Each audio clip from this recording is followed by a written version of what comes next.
Hi friends, இது என்னன்னு தானே பார்க்குறீங்க. பச்சை சுண்டைக்காய் புளிக்குழம்பு தாங்க. வாங்க எப்படி வைக்கிறதுன்னு பார்க்கலாம். மண் சட்டி வச்சுருக்கேன். சூடேறினதுக்கப்புறம் நல்லெண்ணெயில் தாங்க செய்யணும். நல்லெண்ணெய் 4 ஸ்பூன் ஊற்றிக்கோங்க.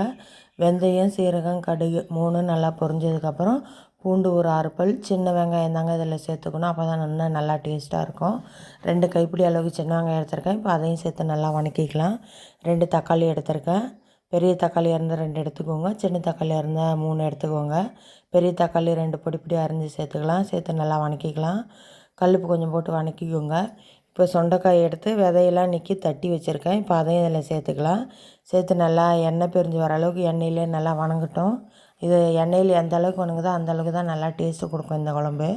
வதங்கிடுச்சு. மஞ்சத்தூள், மிளகாய்த்தூள், குழம்பு மிளகாய்த்தூள் போட்டு சேர்த்து நல்லா வதக்கிக்கோங்க. வதங்கினதுக்கப்புறம் ஒரு லெமன் சைஸ் அளவுக்கு புளி எடுத்திருக்கேன். அதையும் இதில் கரைச்சி இப்போ சேர்த்துக்கலாம். சேர்த்து நல்லா கொதிக்கட்டும், எண்ணெய் பிரிஞ்சு வரட்டும். தேங்காய் ஒரு மூடி, 2 பல் முந்திரி உங்களுக்கு வேணுன்னா சேர்த்துக்கோங்க, இல்லைன்னா அவாய்ட் பண்ணிடுங்க. இப்போ அதையும் நல்லா பேஸ்ட்டாக அரைச்சி இதில் சேர்த்துக்கலாம். சேர்த்து நல்லா கிண்டி விட்டு மூடி வச்சுருங்க. மூடி வச்சதுக்கப்புறம் உங்களுக்கு உப்பு, காரம், புளி எந்த அளவுக்கு தேவையோ அந்த அளவுக்கு சேர்த்துக்கோங்க. நல்லா கொதிக்கட்டும். சமைக்கும் போது பாட்டு கேட்டுகிட்டே சமைக்கிறதுக்கு யார் யாருக்கெல்லாம் ரொம்ப பிடிக்கும்னு சொல்லிட்டு கமெண்டில் சொல்லுங்கள். நம்மளோட சேனலை சப்ஸ்கிரைப் பண்ணிடுங்க, ஷேர் பண்ணுங்கள், லைக் பண்ணுங்கள். இந்த குழம்பு நாள் வச்சு அடுத்த நாள் சாப்பிட்டிங்கன்னா செம்ம டேஸ்ட்டாக இருக்கும். சாப்பாடு எவ்வளோ சாப்பிட்டாலும் பத்தவே பத்தாது. வயிற்றில் இருக்க புழுவெலாம் நல்லா செத்துரும். அல்சர் இருந்தாலும் சரியாயிரும்.